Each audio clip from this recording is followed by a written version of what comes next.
All right, well, welcome to Instalock Mid, your League of Legends podcast from Severity Gaming. My name is Montganorum, and I am your host for this show.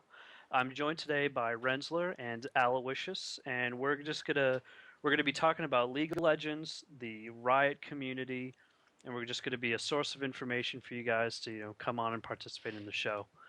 So, like I said, I'm Akanorum. I am a middle ground League of Legends player. I am definitely not the best. Put me in a support character, and you're alright. Cho'Gath's my favorite. With SG, Severity Gaming, I am the social media manager, and we'll be with you guys every week. So, Rensler, do you want to start us off? Introduce yourself? Sure. I am SG Rensler, and I don't know what position I play in League of Legends. I play the guy running around going, can I hit something yet? That's about what I normally do. I'd probably end up being a mid or bottom laner based off of the playstyle I've seen others use, especially in our tournament that we had. And I am the content director for Severity Gaming. My favorite champion is probably Morgana because I like the way Evil plays and just completely rolls with it. It says, speak about my hobbies. I like bowling, gaming, and sleeping. There you go. And general gaming stuff. I've been gaming since I was 10. All right. Aloysius. What's going on, guys? I'm Aloysius. You can call me SG Aloysius if you want. I'm a super competitive, mediocre to high skill level. Not great, but I love to play a ton. As far as favorite champions kind of go, I'm a strong mid player. I can play anything except for support. I love Brand. I love LeBlanc. I'll pretty much play any AP mid. As far as my role in SG, I'm just an active community member. I like to rile up the gang and get pre-mades going. Kind of do all sorts of that stuff. I've been playing League for a while now, so I'll pretty much play any game a few times. League has kept me drawn in like Dota used to. So there we are. All right, cool. So let's get right into it. So this week in League of Legends, we had quite the upset. A really cool patch was supposed to come out on Sunday, but we were only met by incredible downtimes. Now, it's hard to complain with a free-to-play game where you're getting a really good free service, and compared to some free-to-play games, League is amazing. How do you guys feel about this kind of downtime? Should we expect this? Should we be mad? Should we expect more? Or, do we kind of just want to let this stuff slide? Go ahead, Aloysius. Okay. Expectations are meant to be disappointed. I agree that League of Legends for a free-to-play game is really good. And generally, I would say with free-to-play, you're at the mercy of what support they can provide. Unfortunately, I do think that Riot has reached a point where they're no longer just a free-to-play game. International tournaments, hundreds of thousands of dollars competitively. I felt like a crack addict in desperate need when those servers were down. I was refreshing the server status, and although I don't believe we deserve anything for the downtime, I do appreciate that they work 24/7 to keep these things going. So Now, we did get IP boost, 10 win IP boost, which is the best IP Excellent. boost you can get. Rensler, I mean, is this enough? Is this too much? I mean, are we owed this because of this downtime? I would say, based on a free to play game, no, you're not owed it. I looked at all of the notes based on it because I wasn't playing League during that time or before when they said, oh, yeah, here's a new patch. We're going to have downtime for an hour. And it turns out to be, let's say, a day. Now, I'm a Diablo 3 player. So in the last month and a half, I've experienced a lot of server downtime and a lot of bad lag. So the response from Riot in comparison with the League of Legends, and how long exactly were the servers down? They were touchy for a while. Apparently, it was hardware failure. I think Right. it went. The failure was on the 16th, and it lasted for at least, I know, 2 days minimum. Okay. Um, So they ended up reverting the patch. let's say, So right, I did see that. I did see that. So 48 hours, the servers are down. They said initially they were going to be down for maybe 2 hours. So obviously, severe hardware failure came in. The 10 IP boost, I like that, especially because it's the max that you can get, and they just handed over. They didn't wait for the community to complain about it. Obviously, they were storming the forums while it was down, going, "When is it going to be up, man?" So the fact that they gave that IP boost without saying, "Oh, what kind of reward would you like?" or "Screw you guys, we're not giving you anything," they just right off said that. I like that. So I don't think it was too much. I think giving us something that the community back, just saying, "Okay, we screwed up. Hardware failures suck. Here you go. Here's your win boost." That's a nice gesture. We didn't get that from Blizzard, I can tell you that. We didn't get something. We didn't get something comparable. Obviously, there's no such thing as a win boost in Diablo 3, but the point is Yeah, there you how go. the company is handling the downtime, handling that failure. I like that. It shows that the team is more on top of it and they recognize, yeah, this sucked and it sucks for us. And even though we couldn't control it, we're going to help you because this is a competitive game. D3's not right now. And Right. people are trying to train, people are trying to practice. They're probably in the middle of a tournament when stuff like this went down. Maybe some tournaments even got canceled when this was down. So the fact that they're responding on that is extremely nice. Yeah, and I think that's what Riot's really all about. You know, they're a great company, they're providing a great service, and they definitely don't half-ass. May get burned a little while by some hardware failure, but that's really not in their control. So the patch itself finally comes out. Overall, there's a lot to this patch, but none of it's, game changing. We got some updates to co-op versus AI, which are pretty nice. I'm a huge co-op versus AI guy, so for all you haters out there, I love me a bot game, and I like how they know that people are steamrolling and they're gonna give those quickies less IP. Now, I haven't had the opportunity to play too much with the new pet control. Have any of you guys experienced that? I had one game with it. I think it's been a long time coming. I know in the heat of the moment, I've forgotten, not playing too many pet champions consistently. Seeing stuff like Annie and Shaco. It is much needed. And I think it was, I believe I played 2 games with Annie with it, and it is spectacular. Right. I think it's excellent. Yeah. I do like. I found it funny that the mana potion price got dropped. I never understood why it was 40. I also never really took mana pots that much. So, just interesting stuff like that. 8 items to the build options. I really didn't know what the point of that was. The item shop, like, yeah, sometimes you're limited by how many items were available for next upgrade, but do you guys really think we needed this? Renzo, you got that guy? Yeah, I don't think so. I just don't see the absolute requirement for it. I think 6 was enough. Yeah. So Now, what I want is I want the ability to customize that. I forget the name of it, but there's a third-party LOL program. item changer. Yes, LOL item changer. That is fantastic. For those of you who aren't familiar with it, it allows you to change what the default item set that shows up on the shop bar is for you. So if you have a couple items that are a staple in your build, particular kind of boots, particular offensive weapon, what have you, you can get that stuff put up on your front bar so you don't have to go searching through it. So I'd like to see something like that. But other than that, there's just little tweaks. There was the artwork updates to some of the champions. When I first read that, I got super pumped because I thought it was the total artwork redo, like we just saw for Ash. I'm a huge fan of that feature. I was a big Ash player, so I was pumped to see her artwork go up.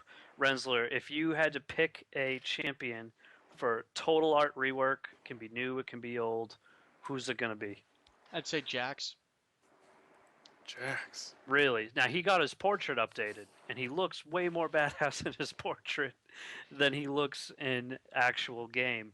Why Jax? That's the only character I've played with so far, and I would like to see, based on that portrait update, I would like to see him just get that badassery update. He looks kind of, I don't know, it looks kind of boring in game, I have to say. Mm-hmm. So just give me some more effort on the art, man. I've seen some people do some really amazing stuff in a short amount of time, and I know they got Mhm. plenty of guys with good paychecks that could handle that stuff. Absolutely. Absolutely. If I had to take a shot at it, there are two that I feel could be much better. I really like some of the updated artwork that a lot of people have seen. You know, the Renekton, just as far as artwork goes. I would love to see Poppy, and I would love to see Mordekaiser. Mm, Um, I think they both stand to exemplify their character personality a little bit more yeah, I through gotcha. their portrait. Yeah, I always felt like a lot of those early champions, they didn't get the cool skins that we're getting now. And I know Riot's come out and say that their skin design has not necessarily gone down in quality, but the pressure to get those out time sensitive, we're screwing with things. So that's why we're only getting the one artwork assets when we get champions put out. But I do feel like some older champions do need a little bit of love, and we're seeing it. We're seeing it at a reasonable speed. It's obviously not game breaking. But speaking of champions, I know we started this podcast at a weird time. This is the first episode. So, the last new champion is Draven. Now, I'm a huge Draven fan. I'm not terribly great with the AD carry, but you can get some really good damage output with him. Play style though, have you played? I know Aloysius hasn't. He's not a huge fan, but Ren, have you played Draven much? Haven't played him at all. I've only been in Have you 5 did? matches, and they were all against AI, and Gotcha, I just haven't gone after him yet. I don't even think I have enough IP to get him. gotcha. So he's a for those of you who haven't played him, he's a very interesting character. He's got those blades that he's throwing out, and when you catch him, you can eventually get up to the point where you're throwing two, and you can do quite a significant amount of damage. And the damage always comes out of nowhere. His normal hits, if you get the crits and axe throws, get some put a dot that does a pretty beefy amount of damage, especially early game. If they're not rocking pots, you can get a first blood off of one or two axe hits, which is always great. But his play style is a lot of mobility, a lot of damage. I usually build IE first, but there's some really good tutorials and builds up on mobafire.com. For those of you who may be a little bit new to League of Legends, Mobafire is kind of the easy go-to place for guides. It gives you a full layout of the builds, the runes, the masteries, item builds. Some of the better ones will give you multiple builds. So if you're playing against a particular kind of team, you can build against them. And then it's all socially rated, so the best stuff goes up to the top. Now, I'm always a huge proponent of customizing your own build and really going out and playing with something before you really go to something that would be considered default. But it's a good place to go. So what do you think, Aloysius? I know you've played against him plenty of times. We've seen a lot of champions go OP right at release. What are you gonna call them? OP or not OP? If I had to say, comparative to other champions that I've seen, I would definitely not put Draven at OP. You know, we've seen some really overpowered champions. There's a lot of complaint about his brother Darius, when he came out. I know I milked him for a week. You know, he was just chock full of win. You know, you've seen other champions like Ari. Um, you know, the Lee Sin when he came out was pretty nasty. So I don't think he's OP. I think he's good, and I'm glad that he represents something new to the game. I do like the catching of the blades. As far as strategy goes for it, though, I don't like the blades as far as the predictability. People know that players are itching to catch those things. They're dying to catch them. And I've found playing against them, it's really easy to land skill shots on players that are using Draven. He needs those. He wants those. He'll run for them, and most of the time, players are too cone vision, narrow sighted onto catching those. I like his W's little blood rush. Nice little increase for attack speed and movement. I think those are pretty good. I've always been a fan of those with stuff like Garen, other champions that see some of that movement speed. Yep. The ulti, I don't know if I love the ulti. I'm gonna disagree. I'm gonna disagree. I've gotten some good kills off that thing. It's like any across map attack. When you get that, wicked long range hit from across the map, and the person just feels like an idiot because they stop to be. You can't get any better than that. But that's just my opinion. I would love it more if it didn't bounce off the first enemy champion. Yeah. It's really great for I won't call it kill stealing. We'll call it kill securing for the team. It is a team game. They're great for kill securing. Right. But as far as team utility, they really don't provide much, unless of course you kind of finagle your way into the pull back to you coming through a few enemies. I think there's a better ulti that he could have had. I don't love the current one. Yeah. I'm gonna disagree with you. That'll happen, but it'll be interesting to see on the next big patch. What happens to him, what Riot feels like after they've been number crunching. I've heard both sides of the argument, and suppose it is what it is. Little piece of Riot news this week: the Greek launch event. Pretty cool that we're moving out into Greece. League of Legends Riot, I should say, is growing as a company, and that's always a good thing for us. So they're going to have a nice little tournament set up. You can find the information for that on the League of Legends website. It'll be in the show notes. There's going to be an online qualifier, and the finals is actually, I think it's even being held in Athens. So, word up to all you big game producers when the free to play games are having international game tournaments. Ren, how do you feel the state of pro gaming is going with some of these free to play games? I mean, the big names used to be, StarCraft and console games, Halo and whatnot. Where are we going to sit in a couple of years in pro gaming? Like, what's the next step as we gain more and more kinds of games and more skill sets to the roster? I would say the next wave of games are going to be, I would say, what League of Legends is turning itself into and what it was designed for really is it being a tournament game. We've got games like Halo that you can make tournaments out of them, but there's no real tournament functionality in them until Halo 3 came out, and that's when they actually had full-on spectator mode and you could do things properly instead of trying to hack people's viewpoints to get tournament views. Now with this, you have Mm-hmm. spectating, you've got tournament design based in the game, team design based in the game, so it's really getting more of the back-end functionality for that. I would love to see the free-to-play market really get into the tournament scene and have a couple tournament-based free-to-play games because free-to-play automatically allows more people in the door just in general. More players can fire up a Absolutely. game and download it because it's free to play. It's no $60 paywall in the beginning to buy the game, like the Modern Warfares, like the Halos, like practically every other type of game. So Right. that I see that as really, really exciting. I'm not good at any game to be a tournament player, but if there was a game that I would play just day in day out just to be a tournament player, it would probably be a free to play game because I can ease into it as far as I want, and if I really get that itch to play competitively, I can come into a place just like Severity Gaming. We've got tons of people playing this anyway, and try to get on the team and not worry about that monthly fee or that initial paywall. Absolutely. And speaking strictly of just entry level resources, the league doesn't take much. I mean, you don't need a top of the line system to be running a good frame rate and the game looks good.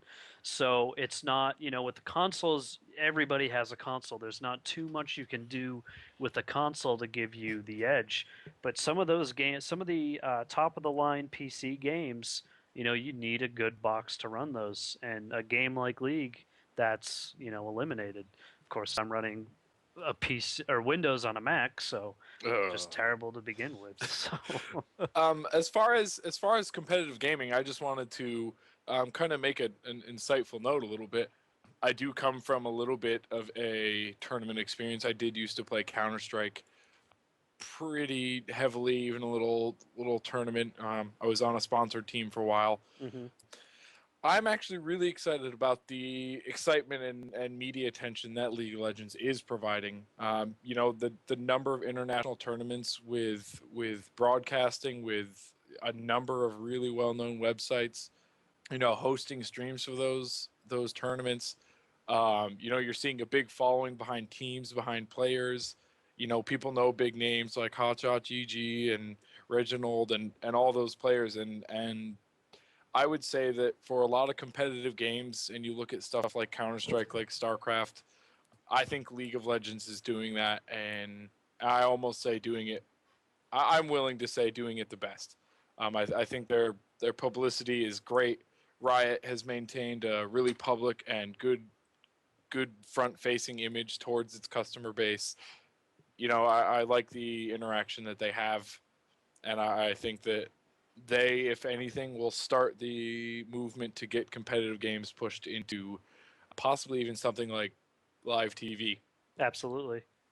Low ELO, another podcast on League of Legends, was actually in their last episode, by my count, talking about the same issue, and that's what a lot of people are saying, is that live TV is a possibility with this, and I've heard that there have been Halo tournaments on certain channels, but with the amount of people who are starting to pay attention, it may be something that we see quite often, which is pretty exciting. And kudos to Riot for creating an environment that supports that. True that. Uh, but getting back to Riot, I have a conspiracy theory for our listeners here today. Fun fact, in January, I actually applied to Riot to be their social media manager. I was denied, no response. But in checking their website recently, I picked up on a little tidbit of information that I think may reveal events to come. So, in the past, Riot has produced really great social media campaigns, and they've done it subtly. They had Riot Tristana and Unchained Alistair come out with their Facebook and YouTube presence. And since then, they've turned both of those channels into really great sources of information and do a lot with those tools. Now, the one channel that they haven't really tuned in too much is Twitter, which is interesting because there are a lot of gaming companies that are doing very well with Twitter and doing a lot of cool things with it, like Mojang, the company who made Minecraft. So, I happen to notice that there's a new posting in their community section for new media intern. And I'm at the point in my career, I just graduated from the Rochester Institute of Technology, where internships really aren't what I'm looking for, but I decided to go through it, and I found this little nugget of information. Part of the application process is to actually send a form of your cover letter or interest statement, they call it, one-page interest statement in 140 characters. Mm-hmm. I'm on the Now page right now. I can see that. Now, to me, that's saying they plan on doing something with Twitter. Oh, yeah. And the benefit to the community is that means we're getting another free skin. Now, in the past, Expectations. in the past, free skin also means free champion, and we can probably expect to see some sort of the cheaper champions come out. But I think it'll be pretty interesting. Riot doesn't screw around anymore with their skin content. Rensler, what's your favorite skin out right now? I have no idea. I haven't actually picked the game up in a week. I would say whatever Morgana's wearing at the time. There you I go. do love the kitchen fire Morgana with the crazy oven mitts. That one's one of my favorites. That's about how you, I Alex? look running around in the game. Pick any character, give her the oven mitts. I look like that guy off The Sims who didn't learn cooking but is trying to cook something anyway, ends up There setting you the go. house on fire. Yeah. That's when you delete the doors and just let them. There are some clear winners, and I hate to be the rain on the parade, but Broloff, Yes. one. I believe I would do some stat checking, so don't quote me on this. I believe that Broloff has been one of the highest priced skins for some time. Oh, and Gentleman Um, Shogoth as well. Gentleman Cho'Gath, Even though and the other one that- that I would love to buy, and although I don't play Broloff or Annie, Reverse Annie. Oh yes, I think it was one of the best skins I think Riot's come out with in some time. absolutely. Really well done. I'm gonna call for this potential new Twitter skin. I'm gonna say it's Anivia. I think they're gonna do a play off the Twitter logo, which is the blue bird, and they're just gonna make it look like the Twitter bird, and it'll be Twitter Anivia. Which, to be honest, I wouldn't mind because Anivia is a 6300 champion last time I checked, and wouldn't mind getting her for free. I think you're getting your expectations up, man. We'll see. We'll see. No, we'll definitely see. We'll definitely see. I would not mind. I own a Nivea, but I'll take a free skin if they're willing to toss it. And there's always a good chance that I'm wrong. So what I kind of want to talk about now, something that's obviously, I won't say unique to League of Legends or unique to Riot, but one thing that does the community well is the community itself. We have a lot of people out there talking about League of Legends, posting really great video content. There's a lot of great weekly YouTube channels. The Reddit community is fantastic. There have been a couple podcasts out there that are doing well.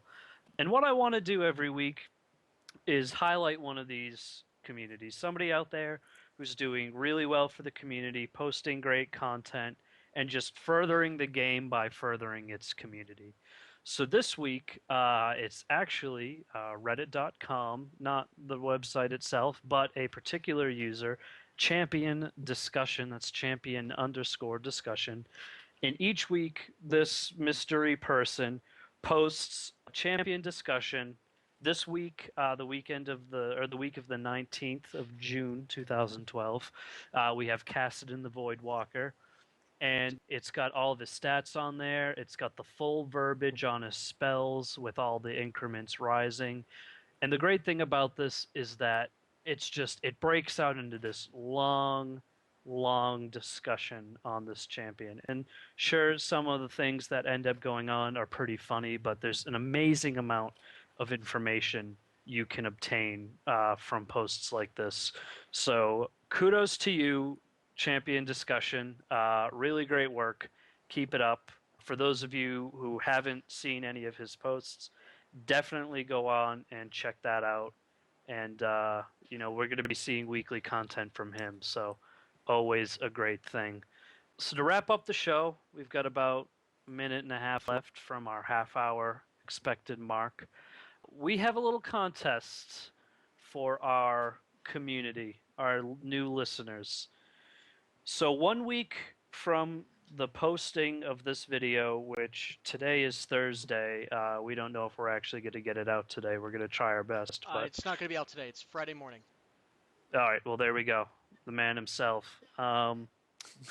So what we want to do is we want to see who can win the fastest or the quickest normal game. This isn't bot games. This isn't ranked games. Normal league game. It has to be one person. You can join as a team, but only one person can win. And we're looking for the shortest win. It can be by destroying the Nexus. It can be by surrender. Anything goes. That counts for people on the other team leaving. That's a random element. We obviously can't control that.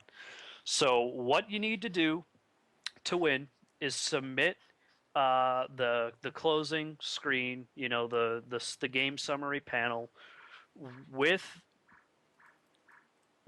a clock in the background. Use onlineclock.net to show what time it actually is. Now the purpose for that is so that we can figure out who the first submission is, so that we know, or who won it first. So in the case that there's a tie, any 20 minute on the dot ties, we can decide who is the first one to get it. So the prize for this week is going to be a Riot Nasus skin. Myself and Aloysius went down to PAX East, and Riot was there giving out a ton of swag, and I have a good stack of free skins to give away. So our first contest, we may do these weekly, we may do them sporadically. It'll all depend on you guys, the listeners. We have the Riot Nasus skin. Don't worry if you don't have Nasus. The code gives you the champion and the skin. It's a really cool skin. So It's the coolest skin. you can find the details will be up on severitygaming.com under the forums in the League of Legends forum. You do not need to be an existing Severity Gaming community member to enter. You may have to sign up on the website to post. I'm not sure about that. I have to talk to our admin. But feel free if you're a part of the community, not a part of the community, as long as you're a listener of the show and come out and support us. That's what we're looking for. So that wraps up about all we've got for you today. I encourage you guys to submit us feedback. None of us have really done a podcast before. We all just kind of sort of came up with this idea and decided we'd roll with it. So if you want to tell us how terrible we are or how great we are, you can go ahead and post on the forums. I'm going to work on getting a contact email that's going to go out to all of us so that we can work that out. But we will see you next week. Any closing comments from Ren or Aloysius? 21-0-9 for the win. There we go. Ren? I don't know what 2109 means, but I fight for the users. Fight the users. I fight You for the would. users. There we go. Yeah. All right, guys. Well, that's it. We will see you next week. Goodbye, everybody.